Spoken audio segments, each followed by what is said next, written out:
السلام عليكم ورحمة الله تعالى وبركاته. تحياتي لكل الوداديين والوداديات.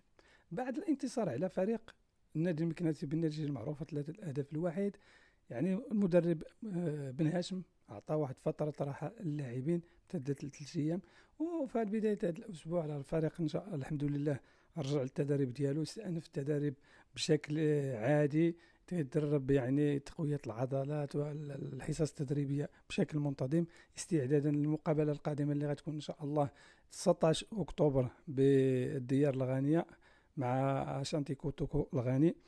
ونتمنى توفيق فريقنا الوداد الرياضي، يعني مجموعة كاملة متكاملة مع يعني جميع اللاعبين حتى المصابين راه بداو كيسترجعوا العافية ديالهم. ونزور راه دخل مع المجموعة، يعني جميع اللاعبين حاضرين ما عدا الرباعي يعني اللي التحق بالمنتخبات مفيد وكذلك الهنوري عزيز كاي وكذلك توميسون. هذا الرباعي اللي ملتحق بالمنتخبات ديالهم.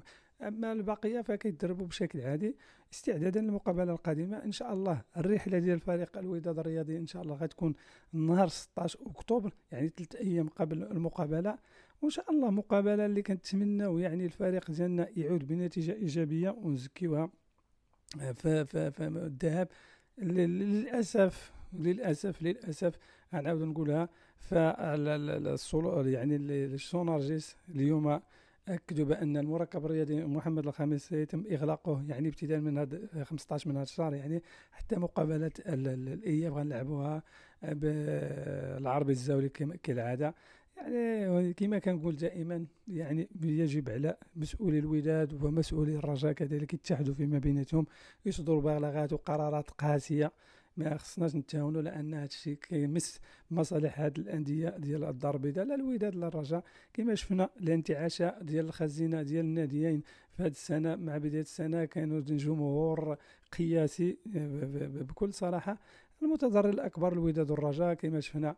نهضه بركان السنه المستوى ديالها يعني نزل شويه، وكذلك الجيش ومجموعه من الفرق باش نوقفوا هاد الناس عاوتاني. هاد الفرق يعني كيخدموا مصالح اخرى ديال الانديه اخرى، يعني خصنا نوقفوا الوداد ونوقفوا الرجاء، يعني باش نطلعوا عاوتاني الفرق اللي بغينا ونعطوا البطوله اللي من بغينا. هادشي اللي كان في هذه البلاد، لان ما يمكنش يعني هذاك المركب بالذات تصرفت عليه ملايين، يعني مبالغ ماليه كبيره وكبيره جدا، وفي الاخير غادي يرجع يقول لك عاوتاني غيتسد المركب. بكل صراحه انا ما فهمتش هذه السياسه ديال هذه البلاد. في حين مركب الرياضي الامير مولاي عبد الله راه تصرف عليه يعني نص ديال داكشي اللي تصرف على مركب محمد الخامس. وشفت المركب كي داير، يعني مسؤولي ديال الدار البيضاء خص المحاسبه ديالهم بكل صراحه. يعني اموال الشعب يعني راه الطريقه ديال يعني الطريقه ديال الاشتغال. راه شفتوا الصباغه كيفاش كانت الصباغه عطاشة يعني طرق بدائيه باش تصبغ بطرق، يعني ما كاين شي حاجه اللي نقول تصرفات. انا شفتوا المركب الرياضي محمد الامير مولاي عبد الله البارح كيفاش كان. بكل صراحه الاضاءه ما مجموعه من المسائل، يعني بكل صراحه خلونا ساكتين. الناس ديال كازا بكل صراحه راكم ضايعين في هذه البلاد. شفتوا الملعب البارد، يعني مركب مولاي عبد الله جميع الملاعب اللي تنجزت في الرباط يعني ما عطاني شي ملاعب. ومركب الخميس محمد الخميس راه احسن من الملاعب الاولمبي بكل صراحه. يعني الناس ديال كازا خصكم تفيقوا شويه، راه هادشي راه لا يبشر بالخير. علاش ما نصلحوا العربي الزاولي يكون بحال الملعب البارد؟ علاش ما نصلحوا الملعب ديال التيسيم؟ مجموعه من فيليب سطاد فيليب، يعني كاين مجموعه اللي خصها تصلح تكون حتى هي في مستوى. كاين هادشي ما كاينش. علاش؟ لان الناس كازا ناعسين ما غاديش يتفيقوا. المهم في النهايه هادشي اللي كيخص فريق الوداد الرياضي. فان شاء الله نتمنوا التوفيق. بالنسبه لي فالفريق في الطريق الصحيح. رساله لبعض الصفحات، رساله لبعض الاخوان، الله يهديكم بركه من التشويش. فالفريق غادي في الطريق الصحيح من بعد المقابله ديال النادي المكنسي. فالمستوى بدا كيتحسن شيئا ما قلنا ماشي ذاك المستوى اللي بغينا، ولكن الاهم هما النتائج. ولكن باش كيخرج شي واحد كيقول لك انا هاد اللاعبين وهذا المدرب ما عمرين نقول لا. الانتقادات ننتقدوا، ولكن ملي كيكون بحال مفيد. انا شخصيا خرجت قلت بوشتو مفيد في الدورات الاولى ما كانوش في المستوى بكل صح، وقلت لكم بان مفيد ولا بوشتا راه ماشي خايبين ولكن خصو يشتغلوا على الرسوم، خصو يزيدوا يخدموا. في المقابلات الاخيره راه شفنا مفيد لا بوشتا كيقدموا مستويات لا باس بها، يعني تحسنوا وغادي يزيدوا يتحسنوا، ولكن بالدعم ديالكم، ماشي الانتقاد الهدام، لان مجموعه من الاخوان نتفقوا معكم بعض الاحيان ونختلفوا معكم. هذا لا يعني ان خصني يكون اللي قلتيها نقول لي لا. كاين مجموعه من المسائل اللي يجي يقول لي انا راه ما غاديش عمرك تسمع مني كلمات شكر للاعب ولا المدرب ولا ما عمر، لا. الدعم لا مشروط، لا الاداره لا الرئيس لا المدرب لا اللاعب، خصنا ندعمهم. ملي كتكون واحد مرحله فراغ ننتقدوا نعطيو الراي ديالنا، ولكن يكون راي بناء، ماشي الهدم، ماشي كروسه، ماشي برويته ولا. تعطينا يعطي اللي بغى ينتقد خص ينتقد نقد بناء. اعطينا مثلا مفيد في الدقيقه 48 داك الكونترول ولا داك التمريره ولا هذيك ماشي في المستوى، خصك تزيد تخدم على راسك، راه درتي واحد الخطا في اعطينا الاشياء. ماشي هاك الروسه هذا راه حتى واحد ما عاجبكم.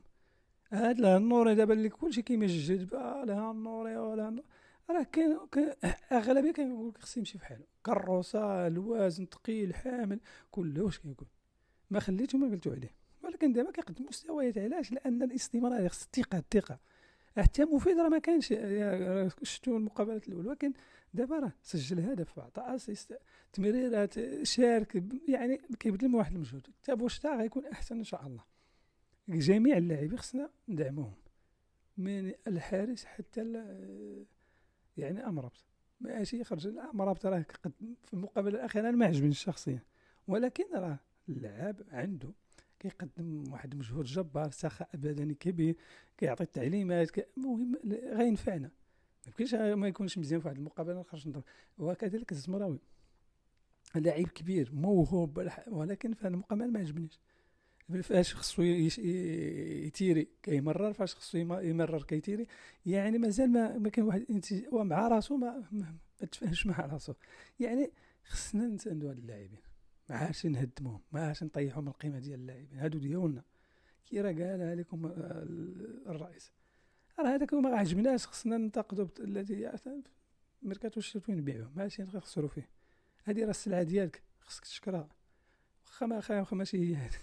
شي تاجر تمشي عنده وحاجه ماشي هي هذيك يشكرها لك وغتشريها بحال هكا. كاللعاب خصك تبيعو واخا ما يكون ازرق. الجمهور نتوما اصحاب الصفحات والقنوات هما اللي غادي تطلعوا ولا تهبطوا.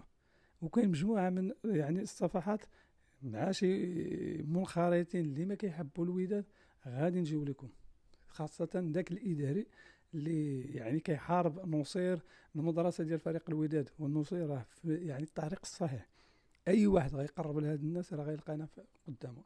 هاد الاداري راه كيما مشى هذاك المنخرط اللي مستقل، غادي نجيو لكم كاملين واحد بواحد. الصفحات حتى واحد ما هضر على هادو، علاش كتهضروا غير على بن هاشم المرقه؟ حيت هاد الناس كياخذوا مبالغ ماليه من هاد الناس باش يحاربوا الوداد. راه ودادي، راه حنا كنقولوا دائما اعداء الداخل اشد من اعداء الخارج، هذوك راه معروفين. اما هذا راه معاك الخونه، راه معمر راكم شفتوا راه في الدوله العثمانيه في الجميع شكون اللي خرج على الدول هو الخونه. الوداد الرياضي حاليا فيه مجموعه من الخونه، يعني تنظيف البيت الودادي من الداخل. واش كتشوف انت نصير غادي يعني بدون هزيمه، يعني دار البطوله يعني وقيله تقريبا بتعادل واحد، وتقول لي نصير ماشي في المستوى وكتحاربوا؟ بدل ما تشجع هذاك السيد كتحاربوا، عيبوها. يعني كما كنقول هاد الصفحات فينا هما، ولا كتنزلوا غير على اللعاب وتنزلوا على هذا حيت يدهم قصيره. هادو كيدوروا معاكم ياك، راه معروفه باينه، حتى واحد ما بغاش يحارب هاد الناس. وحنا اليوم كاين منهم واحد رئيس سابق وحاربته الجماهير الوداديه، راه حاليا هو اللي كيحرض مجموعه من الصفحات باش يخرجوا مجموعه من الاشياء. حنا ان شاء الله غنحاربوهم كاملين واحد بواحد. اللي غيوقع كما كاين مجموعه من الصفحات راه بداو كيخرجوا. لا حنا شوف، اللي ما كيبان بوجهه وكيساند الوداد ما بغيناش، واخا يكون ما نعرفاش، خص تكون مع الوداد في السراء والضراء. اللاعب الا ما كانش في المستوى خصنا نفيقوه، ماشي نهدموه. اللي ما بغاش طريقه يشد طريقه، سير شجع شي فرقه اخرى اللي ما كتخسر. راه شفتوا البارسا خسرت ب4-1، علاش حتى هما ما يجروا على دوك القرار؟ هذا خصو يمشي، هذاك حارس عيان، هذاك علاش ما يمكنش. حيت الناس راه كتامن، راه كتشجع كره القدم، هي هذيك فيها الانتصار فيها هزيمه. اللعاب غيكون في مستوى، هذا اليوم ما غيكونش في مستوى. خصنا نشجعوا اللعابه ديالنا. اللي كيبغي الوداد راه غيشجع المنظومه الوداديه كامله. تحياتي لكم والسلام عليكم ورحمه الله.